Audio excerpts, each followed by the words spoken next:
Good afternoon, everyone. Thank you for joining us today. My name is Migdalia Gomez, and I'm the AVP of Community Engagement. And I'll turn it over to you, And Dominique. thank you so much, Migdalia. I'm Dominique Vilger. I'm the Community Engagement Specialist. We're so happy that you are joining us this evening.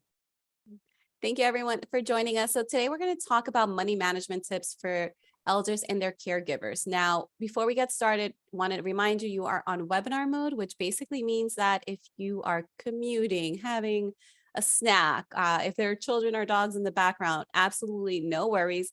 We cannot hear them, neither can your peers. So feel free to not feel bad if there's noise going on behind you. We are going to use the Q&A feature today. We will not be using the chat feature. So if you have any comments, anything you want to share with us, just please use the Q&A. And the reason for that is just want to make sure we don't miss anything. And if folks use the chat, sometimes we can miss things. So we are using just the questions feature, the Q&A today. Also, the presentation is being recorded and it will be emailed to folks. So thank you everyone for attending, and know that it will be recorded. And if there's anything that you would like to look at later, you can.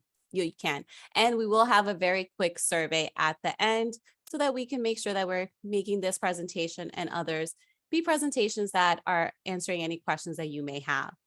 Now, with that, I'm going to go ahead and just turn off my camera, and I think Dominique is going to do the same. We will be here without camera so that you can hopefully focus more on the screen. But if you have any questions or if you want us to pop back on, we can definitely do that. So a little bit about us at the credit union.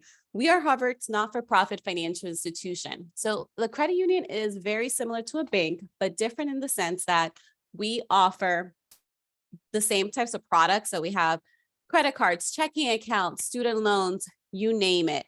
But the biggest difference is that as a not-for-profit, we're able to have higher rates on our savings accounts, lower rates on our on our loans, and also we even have checking accounts that have interest rates associated with them. Anyone that is part of the BILH family can be a member of us at the credit union. You can visit our website to learn more. And also we have a couple different branches. Our newest branch is actually located at 435 Brookline Ave. So not too far from where some of you are working, or maybe just for those of you that just ended your shift, not too far from maybe where you were today. The other locations, we have one in Herbert Square, and we also have other locations as well. We have one in the Navy Yard, Mass General Hospital, and in Assembly Row. But you could do anything that you need, whether it's depositing a check, anything, opening accounts, any of those transactions can also be done online or through our mobile app. So absolutely no worries if we're not close to you physically. We are always accessible on your phone and online. So we are talking today about managing, and so we're talking about today about how we're going to do some money management for elders and their caregivers. But we want to start off by setting expectations both with folks that are on today's webinar and also at your homes. And by that, we want to say that there are a couple things that we realize are very important when it comes to elder care, such as the mental and emotional piece of it. Now, whether you are the person that is an elder and are the one that needs the medical care, or whether you're the caregiver and may need some emotional support during these times, we just want to point out that there are many different resources and many different components. For our purpose, we're going to focus on the financial support piece and what are some things that you can consider. But keep in mind that we love giving these presentations to the medical communities because you know that there are many different resources within the medical community to help care for elders' health. For the emotional well-being or their emotional health, your employer does offer an employee assistance program. I believe Dominique will put the link in the chat at some point, or if not, I will. But just know that through BILH, you all have access to an employee assistance program. And that means that you can contact them. It's confidential. And if you want to discuss your mental well-being, you want to talk about what resources are available to you to help you care for your elder, you have access to that through the employee assistance program. And as I said, we're going to just jump in and we're going to talk more about the financial piece and what are some things that you can start considering. Now, the biggest one is starting to estimate what your financial needs will be, or what the financial needs will be of the elder that you're caring for. Now, this can be challenging because many times we don't know. We don't know what the future is going to hold. We don't know what those costs are going to be as we age. So, for estimating financial needs, what is being recommended is that most individuals will be spending about 55 to 80% of their current annual income in retirement. So for very easy math here, and always going to more or less use easy math. Let's say that you earn 100,000. You're earning about 100,000, then most of your financial needs would be about 55 to 80%. The higher that you earn, the lower that percentage. But regardless, it's about 15% of your expenses, or the expenses of the elder that you'll be caring for, will typically be associated with healthcare. That a big part of that being, of course, medical care. Then there are other pieces such as the entertainment, travel, hobbies, for you to start estimating what those costs will be. Typically, most people will have an increase in those areas, but what tends to happen is as they age, those costs decrease. Now, we have a couple of different numbers, and I just want to give these because I know it could be hard to not know sort of where do you start with estimating these financial needs. So Fidelity has done a good amount of research, and they estimate that on average, a household spending, the older that you are, tends to decrease. So when it comes to general things like food and entertainment, it's about $44,000. And that's the household. So that wouldn't just be one individual. That's in these situations, about 2 to 4 people, but it's around 44,000 for individuals over 75. Now, as for the housing expenses, those tend to decrease with time if the individual perhaps has already paid off their mortgage. Maybe they downsize. That's very common. But for housing expenses, on average, for someone that is under age 55, it's about 23,000. But if you're 65 and plus, it's around $17,000. But when you're starting to estimate financial needs, one of the considerations to think about, in addition to possibly relocating, we see this as a very common that families will relocate the elder so that the elder is closer to them, or there are many times that there'll be renovations that need to be made to the house. I know, Dominique, if you wouldn't mind, I know you had a friend that had to make some renovations for their home. Yes, it was to help and assist their parents because they had a stroke, and they added one of those chairs that slided up and down because my friend's mother became paralyzed on the left side, and it was very difficult for her to go up and down the stairs. Although the stairs were not, they weren't a lot of stairs, but it's just simply really just to make her life easier going up and down, and so she wouldn't fall because she has limited mobility on her left side. But it costs a good $15,000 just to put. Wow. Yeah, but my friend was able to find the resources and get a loan. They live in Maryland, and there was some assistance from the state because she's a state employee, but it was quite costly, not something that they expected to spend at all.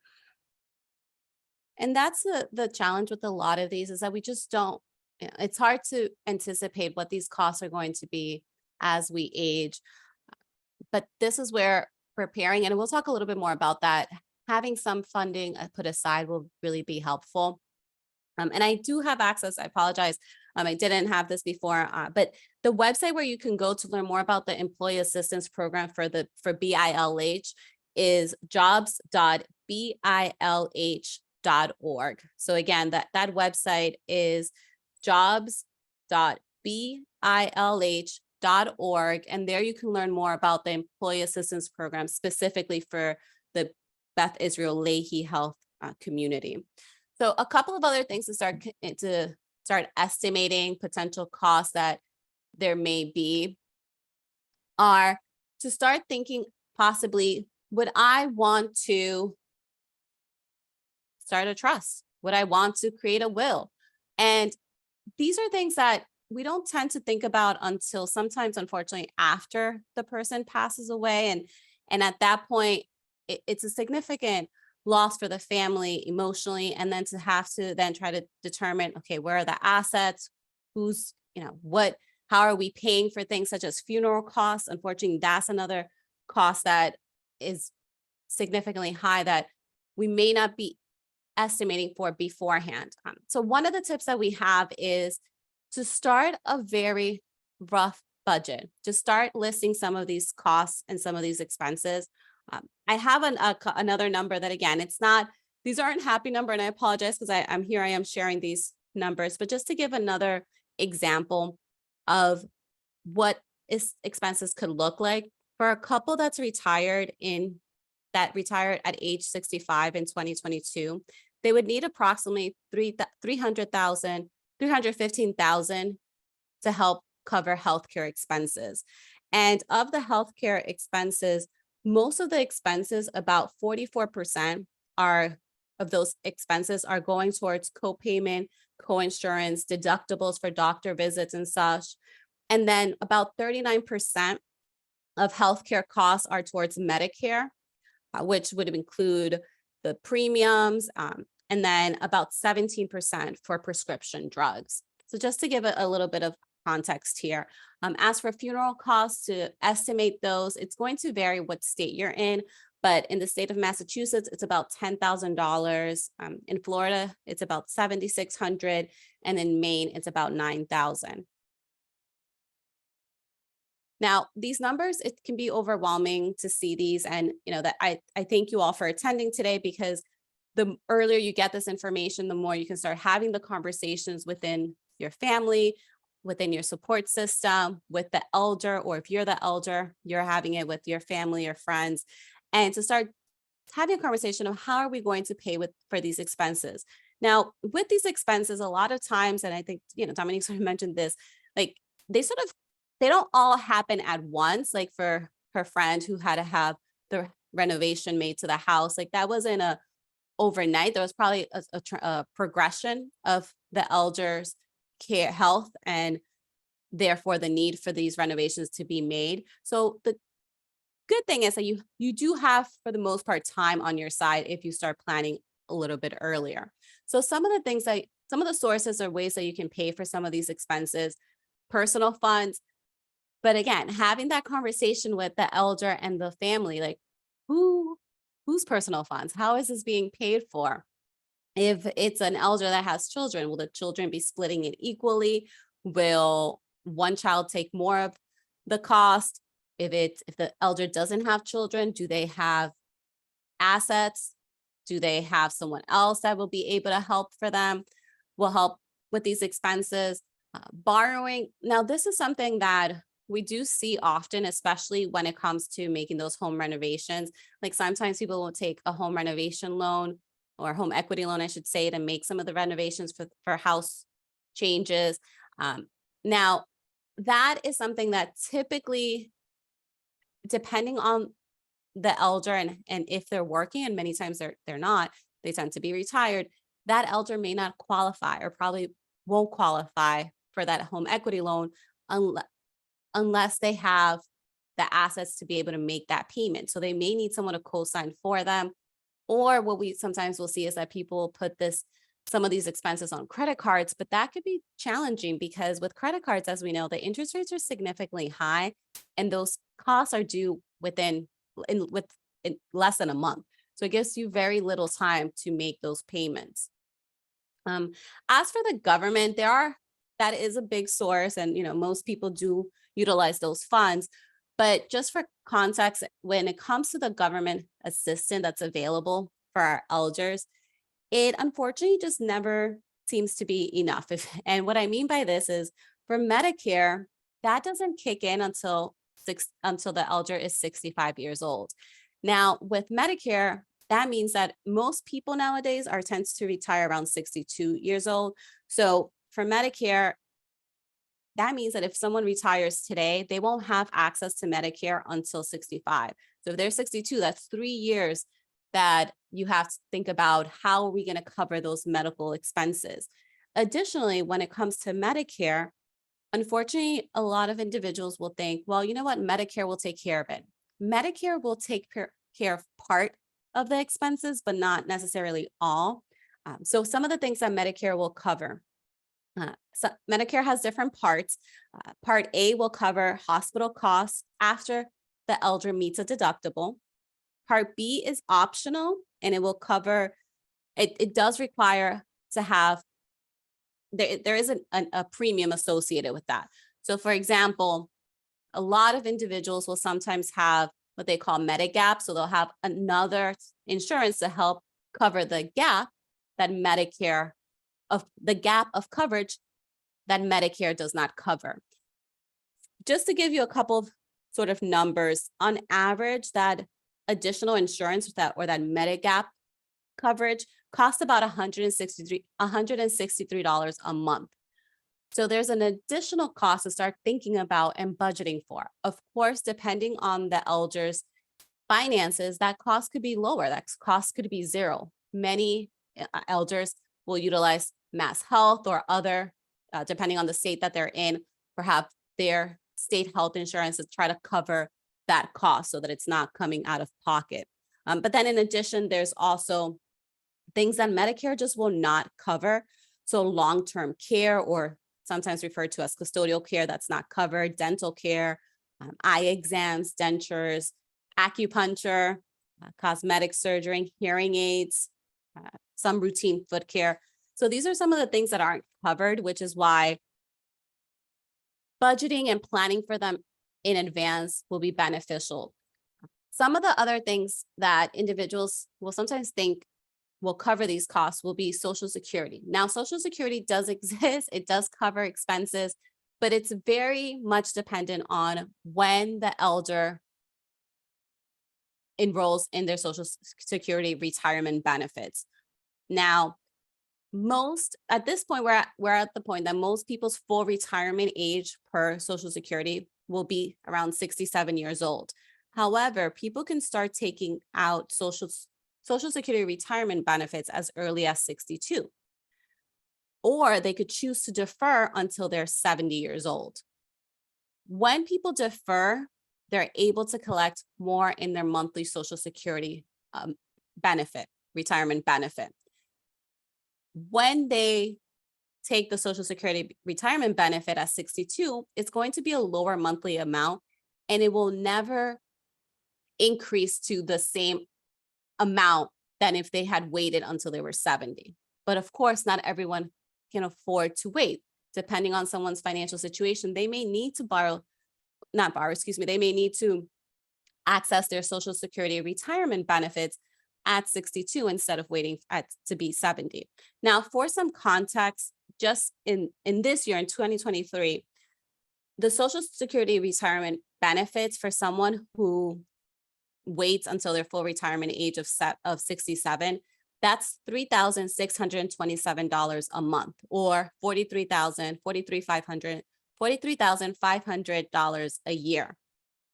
But if someone were to take, instead of waiting till 67, were to access these benefits at 62, the benefit amount monthly would be $2,500 or $30,000 annually. Now, if somebody were to wait until 70, that amount goes from $30,000 to $54,660. So this is important to start having the conversation, especially if you are the elder, or if the elder hasn't started utilizing their Social Security benefits, to see, do they have other sources of income, such as personal retirement accounts, that perhaps they can utilize to delay accessing their Social Security retirement benefits? Because that delay, if they're able to afford to do so, will mean that they'll have more funds available to them at a later point. There's also different private financing options that you can look into. One of the ones that's is very popular is long-term care. Now, with long-term care, It can provide coverage for nursing homes, for home health care, or even to have a personal or adult daycare for someone who's 65 years or older. The cost, again, is going to vary. You'll see that across the board, typically with elder benefits, that the older the elder is, the more it will cost. Sometimes, depending on what the benefit is, sometimes it may not be available after a certain age. But for something like long-term care, if someone were to be, it's about 60, if someone were to be around the age of 60 and enroll in this in long-term care, on average, it's about $160 versus if they were to wait until they were 75 years old, it would be about $726. Uh, Typically, if you're able to enroll earlier and continue with the premiums and the monthly payments, or the monthly payment, depending on how you set it up, the cost will increase annually, but it won't be as substantial as if the individual were to wait. There's also reverse mortgages, which I've started to use, were pretty popular a couple years ago. We don't see them as much in the news, but it is something to be aware of. But essentially what a reverse mortgage is, and for all of these, we recommend speaking with specialists to get more of the details. But with the reverse mortgage, if someone has paid off their mortgage, they could essentially have it so that that individual will have a company of a financial institution who will essentially pay them a mortgage. So that's why they call it a reverse mortgage. So they'll pay them a monthly amount until a certain point. Sometimes and often it's until they have essentially given them the value of their home, and that's essentially they're buying their home from that individual. With any of these, Dominique and I are here to provide general information, and we know that you may leave with some questions, and that is okay. We actually want you to leave with some questions and think, you know what, I'm going to look into that. Or McDonald mentioned long-term care. I haven't looked into that. Let me talk about that with my elder, or let me look into that for myself. Like, we want you to take this information and then sort of take the next step. And Dominique has a lot of really good resources that she'll be sharing in the next couple of slides to sort of help you so that you know where the next step will be. And actually, I have one of them that I forgot was in this slide right now, but it's benefitscheck.org. So this is through the National Council of, this is through the National Council for of Aging. And for the National Council of Aging, they have a lot of great resources. You can go here, and I recommend, even if you're not quite sure where to start, or put in your zip code and then put in the zip code of where the elder lives, because it is based off of different zip codes. Now, here you can go and put information and get information, from what resources are available for elders in the area of the zip code that you put in. This goes everything from medical care, food, utility, help, income assistance. There are also assistance with programs. So if you're not sure how to sign up for certain benefits or program, they'll give you those resources. They'll tell you where to go. So to highly encourage you to take a couple of minutes. And the National Council of Aging, they have many other resources that are wonderful on their website, but the benefits checkup is definitely one that I would recommend to check out first. Now, with that, one of the pieces that it's really important is sort of to get your paperwork in order. I know, Dominique, you and I were chatting the other day, and I know you've seen people that have gone through the experiences of not having paperwork in order. Is there anything you want to share before I sort of jump in? Yes, so my story is kind of sad. I have a cousin whose parents were murdered. They didn't have a will. They didn't have any papers together. So imagine trying to figure out what accounts they had, what homes they had outside of the country, and it was pure chaos. So one of the lessons I learned early on is my sister and I constantly having a conversation with both my parents. And what do you have? Where is this? And at that point, either I'm on the account or my sister's on the account, which makes it easier to go to the bank. And I've done that for my own personal accounts because of the chaos of not having everything in order and then sort of blindly having to figure it out. So it can be very stressful. So that's why it's good to have that uncomfortable conversation. Thank you, Dominique. And again, I'm so sorry that you and your family had to experience those. It's it's Thank it's it's always devastating to have to deal with the loss, and then on top of that, I hate to say it, but the paperwork. And it's just like people, unfortunately, aren't able to truly mourn for sometimes months, years after, because a lot of times they're sort of caught in the having to, resolve all these. I'm gonna keep calling it paperwork, but it's just, it's very unfortunate. So it is one of those things that knowing what accounts that elder has, or if you're the elder, knowing what accounts you have and making it easier for your family members to access that information when you are in a situation that maybe you're not able to answer questions for yourself financially and may need assistance. And there are different levels. Like one of the things you can do is have a power of attorney. So, for example, if I were to become the power of attorney, and there are different levels of power of attorneys. Again, we won't go into that here, but we do recommend speaking with an estate planner, estate lawyer. And with the different levels of power of attorneys, I could act as if I were my mom, of course, with her authority. It'd all be legal, but I could perhaps transfer money on my mom's account for my mom on her behalf, or pay her bills. So there are different things that you could do, and you can have different layers. So it could be a power of attorney that kicks in if someone is, gets taken to a hospital, or it could be a power of attorney that will kick in if someone passes away. There are many different levels. Dominique spoke about this, sort of the different account ownerships and access levels. So maybe having someone else on the account as a co-account owner. So there are a couple of other options. And then the other one that sometimes we don't think about is pulling a credit report. Now I know you're probably thinking, why would I be pulling a credit report? How does that connect? Unfortunately, and this is something, Dominique is going to talk a little bit about this, but unfortunately, there are people out there in this world that are taking advantage of elders. There are people out there that will open, an elder may perhaps have a document that has their social security number, or have something, maybe they misplace a social security card, or any other way that a fraudster can access that information. And they will take out loans on behalf of the elder. And maybe something that the family isn't aware of, the elder may not realize. And then that elder passes away, but that family is responsible for that debt, or that elder's estate. So it's important to just pull the credit report periodically, even if you think there's nothing that that elder has borrowed, just verify it. You could always freeze accounts or freeze the credit for that individual, so that no one can open accounts on their behalf or loans on their behalf. So that is another option as well. So I know I said this earlier, but I'm just going to remind folks again, it's just working with professional estate planning lawyers. There are many different resources available. Again, check with your employee assistance program. Dominique put the link in.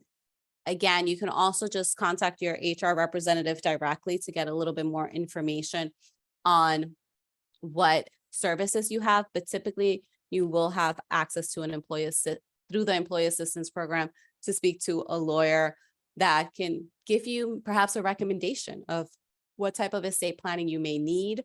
And typically through the EAP, there usually isn't a cost, or if there is a cost, it tends to be discounted. Also, first thing on the list here is making sure that the individual that you're working with is a fiduciary. And you can ask this.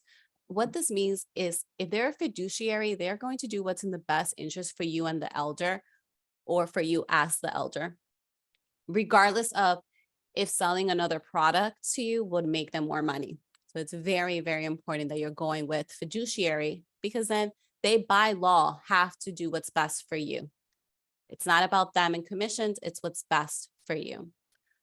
So I know I'm going to now turn it over to Dominique, who'll tell us a little bit more about how we can protect either ourselves or our elders from financial abuse. Thank you so much, Migdalia. And for our participants, please put any questions that you have regarding this webinar in our Q&A section. And at the end, we'll answer the questions for you. So a lot of things happen when you're protecting elders. It's a lot of financial abuse out there, particularly post-pandemic, in the middle of a pandemic. So one of them is just calling you. I know I have an aunt who gets targeted all the time. My mother has been targeted, and I've had to intervene on the phone calls. They talk really, really quickly, and they want you to make a decision really, really fast. And they'll tell you things such as, there's a problem, someone has been arrested, and you need to wire some money. So one of the things you want to do is really stop and think, ask for, you know what, let me have your telephone number and I'll call you back. And then, you also want to make sure at all times, have a conversation, have alerts on your accounts, whether, if your elder is not really tech savvy and you are, look at their accounts to see if there are a lot of withdrawals happening or particular withdrawals happening at a certain day or date or time. And you want to make sure you follow that. Is that a person or a company that they pay all the time, or is this some new thing? So make sure you have alerts. And the alerts also are good for when it's time to make payments on credit cards or any kind of loans that are out there, so that they know, okay, they're being paid on time, so it doesn't impact their credit in any way. And also, if there's a problem, make sure you can freeze the credit. If a wallet has been lost, there's some sort of identity breach, identity theft situation, you can go and call the credit report accounts, agencies rather, as well as the credit card agency, and put a freeze on your account, so that they know, okay, we don't want to give out any credits because there's been an issue before. We don't want to give the thieves access to any more of your money or any of your financial information. And another thing, when you get those offers and you get a lot of them in the mail, look at them, read them. Don't just throw them in the trash. Make sure that the person's name and address are ripped up. I rip all of mine up. And then get one of those industrialized shredders. And while you're watching a movie, you're doing one of those marathon movie watching, just shred that information, because believe it or not, the scammers are deep diving into your trash can to get that kind of information, because they know there are people who are not going to take the time to rip up those documents in terms of the credit card offers. And then they're going to go out there and open up and send it back to whatever credit card company who made that offer, change the address, and they're having a ball shopping and using the identity. And that's one of the reasons that Migdalia talked about pulling the credit and just looking to see what's happening out there, because if you're not checking constantly, you don't know, you're not aware that someone is actually using your identity. Someone is opening up credit cards and shopping, going in trips and etc. And so you want to make sure that you shred those documents. One of the things, it's a sidebar story. My mother's a little funny. So she puts everything in a bag, and I have a cousin who loves to burn fire. He has a fire pit outside, and while she's sitting out there, she puts all of that paperwork in the trash. So she makes sure it's shredded, it's gone, it's burnt up, and will never be seen again. So you want to make sure you do that. Another thing is really protecting your personal information, and that's your phone number, your online, and also in person. So don't walk around with your social security card. Don't walk around with your passport, especially now. It's such a pain to stand in line and try to get all that information and those documents again, because the lines are longer and it is impossible, and it's so stressful. So you want to make a copy, and you want to make sure you have it in a safe place, that you're providing your caregiver and you have exchanged that information and it's kept in a safe place. Also, when I talked to you a little bit ago about people, the scam artists calling you and telling you, oh, you got this, you won this, and they want you to make a decision really, really quickly, like there's a rush. No, take their phone number and say, who's calling again? Mr. What? Miss Who? Get that information, get that telephone number down, and don't rush into making any financial decisions. Even if you go to one of the department stores and they're trying to tell you, oh, well, you can, save 15%. And opening up another credit card, you could just say no, because you don't know where your information is going. You just want to say no and just go back, think about it, speak to your whether it's your child, where you're the provider, you're the caregiver, let them have a conversation and say, do you really need another credit card? Or can you just use one main one, or just two of them, so that you can better assess and keep track of what's coming in and what's going out. And also just sign up for any fraud alerts on any of your credit cards, so that in case there is a situation, there is a breach. I mean, there's always a breach, no matter how much and how safe we think we are. There might be a breach, because while we're sleeping, the scammers never sleep. I don't know how they get around, but they never sleep. So we have to make sure that we are 2 steps ahead of them and protecting ourselves and signing up for all these fraud alerts and also account alerts, so we know what's happening with our accounts, and also protecting your mother, your parents, or whoever you're taking care of. Thanks, Dominic. And I think what like you mentioned is so important. It's like having those conversations and letting the elders know, because, it doesn't matter how old you are, scammers are out to try to get us. And if it's hard for us, like I know you've had stories of, I know people that even people that have worked at the FBI that have been scammed. I know someone who runs a major organization and they've been scammed. So it doesn't matter who you are, how old you are, how, what your IQ level is, they find a way to get us. So it's important to have the conversations with the elders so that they know sort of what some of these warning signs are.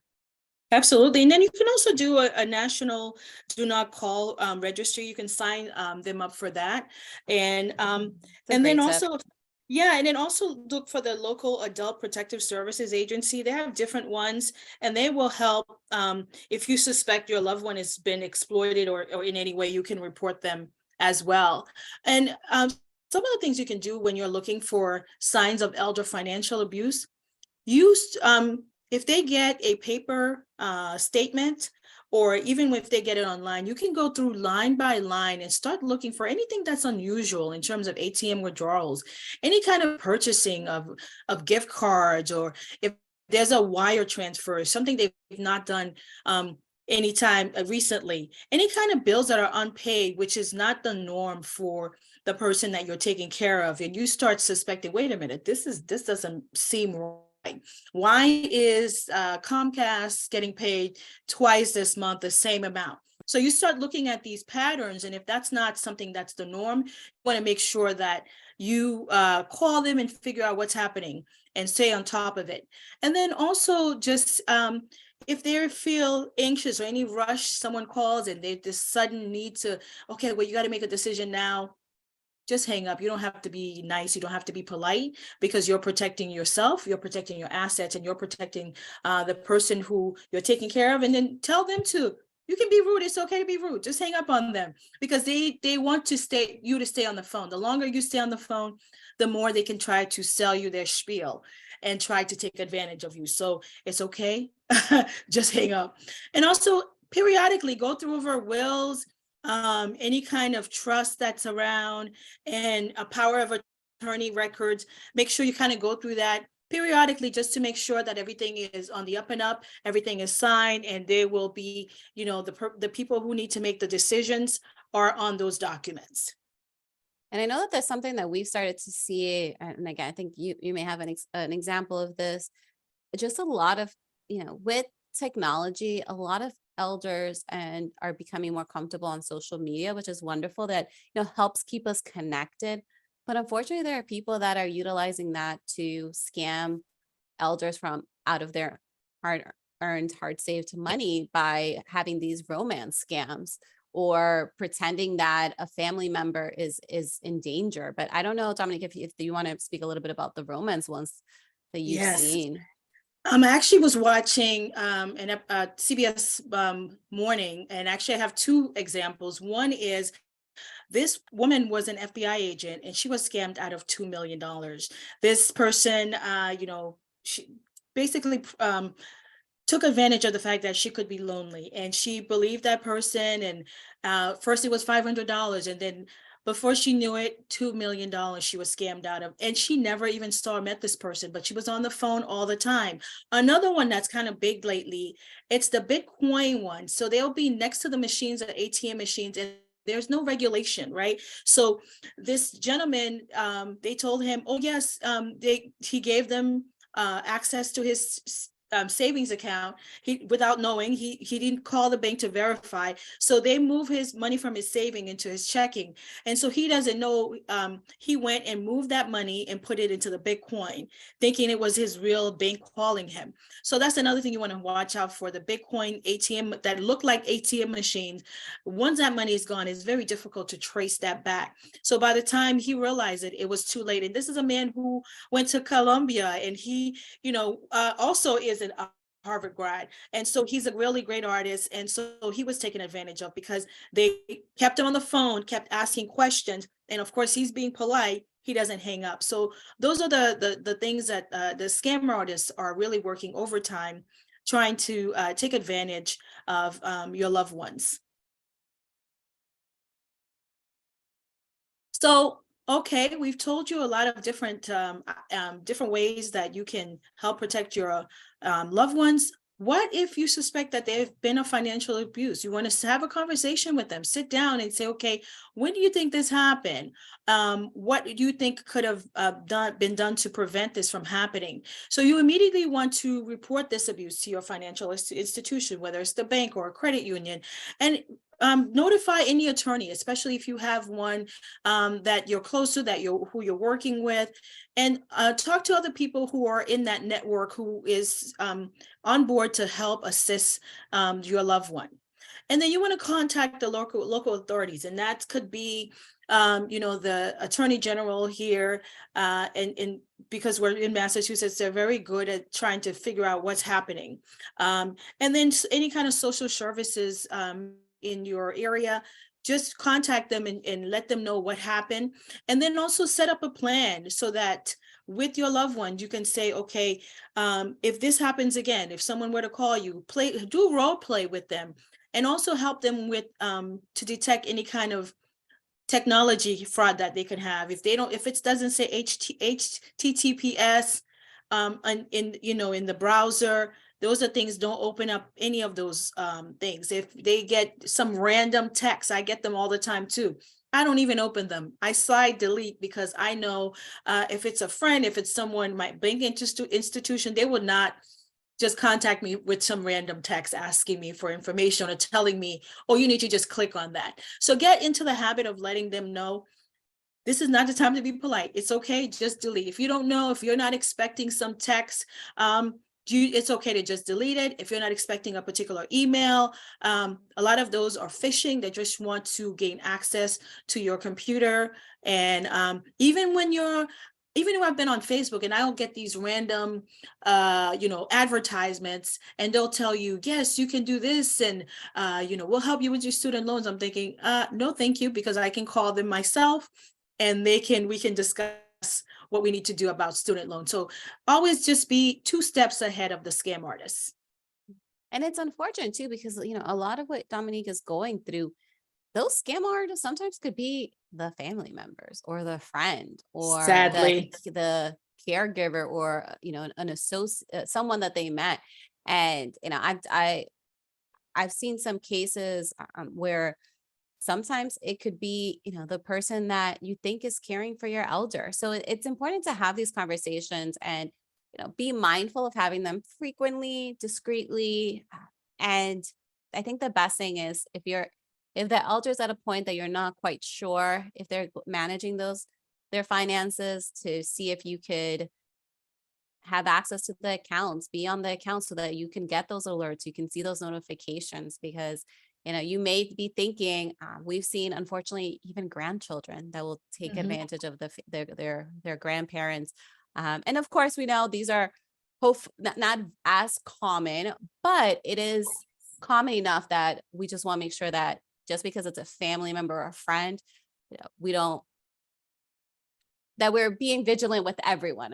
I'll say it that way, that we're being careful with everyone that's around that elder, because unfortunately, sometimes people get in tough financial situations and will utilize the elder to help get them out. And that's truly unfortunate for that elder and that family.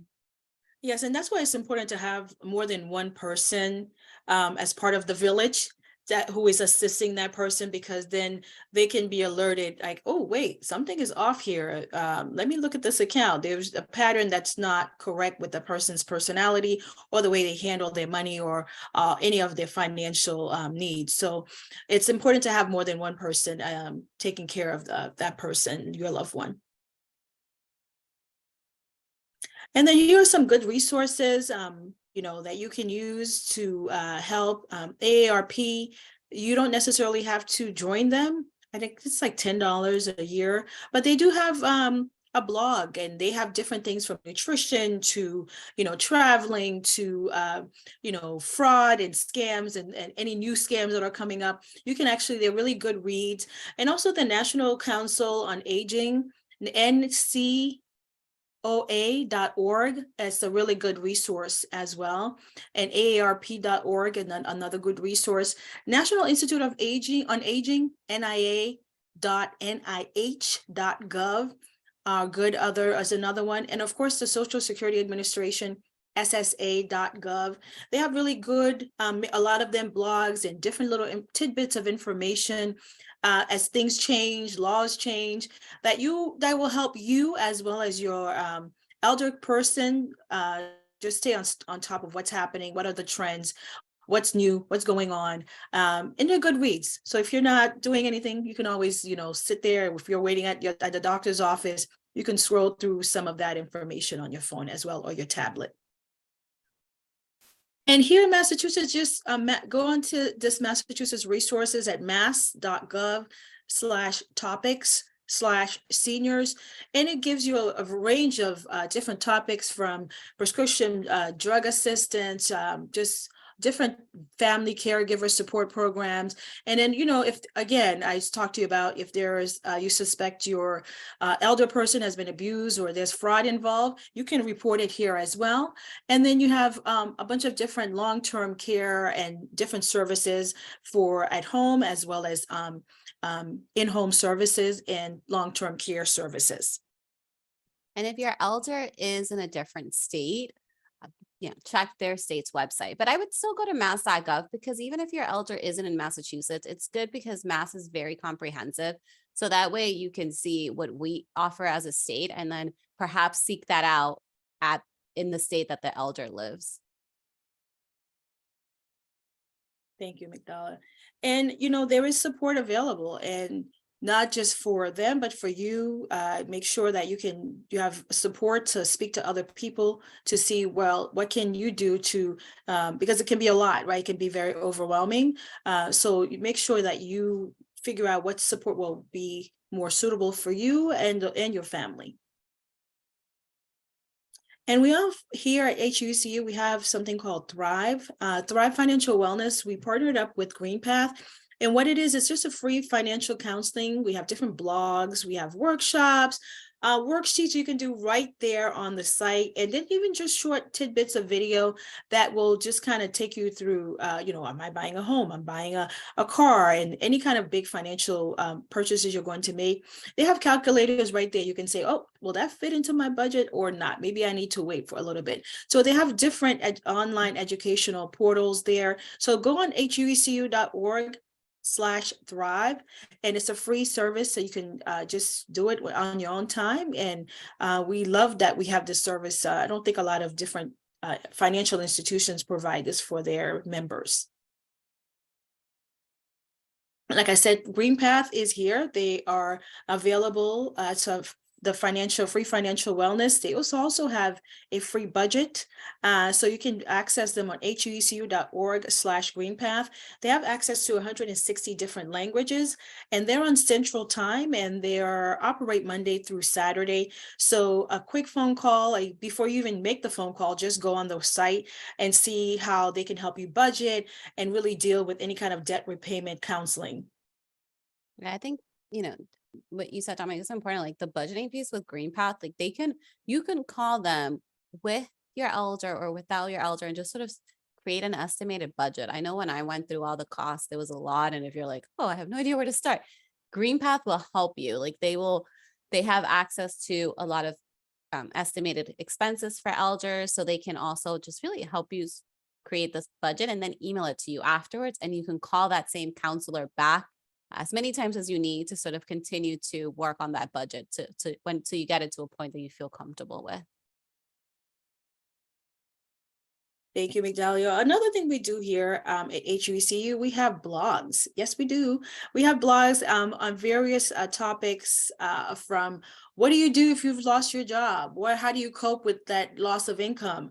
To, okay, well, now spring, this is when things gear up for home buying because there'll be more foot traffic. Even though that the interest rates are quite high, people are still buying homes. People need places to live. So they're not going to let the high interest rates deter them. So you can go and visit our blog.huecu.org, and we have a variety of different topics for our members. And like Migdalia said at the beginning of this webinar, we have a survey. So you can take this quick survey at the end. It's huecu.org/survey. Just let us know how you like the webinar, anything we can do different just to make it more interactive or fun for you.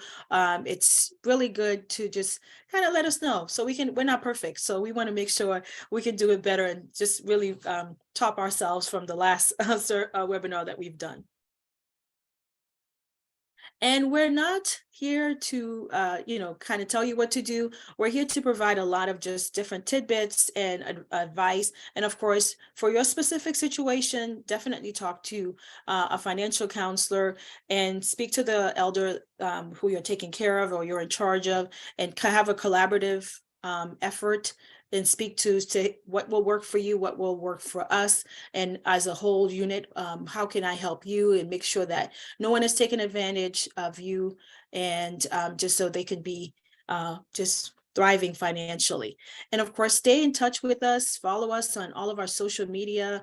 We're on Facebook, Instagram, Twitter, as well as YouTube, and you can access any of our previous webinars on YouTube at My HUECU. And of course, visit any of our branches, our main one at Harvard Square or at MGH, Assembly Row. And we would really love to see you at our new location. It's really nice. It's at the LMA, Longwood Medical area. So if you're in that area, just stop by. We'd love to see your beautiful faces. Migdalia, anything you'd like to add? I think I just want to echo what you said at the end, Dominique, is that there's support out there. And, we know that this is tough. It's tough for the elder. No one enjoys aging. I've yet to meet the person that's like, it's great today. I feel 20 years older. So we know that the elder isn't necessarily enjoying the process of aging, as we know that it can be challenging for a family member to now be the caregiver for that elder who for most of your lives maybe was the caregiver for you.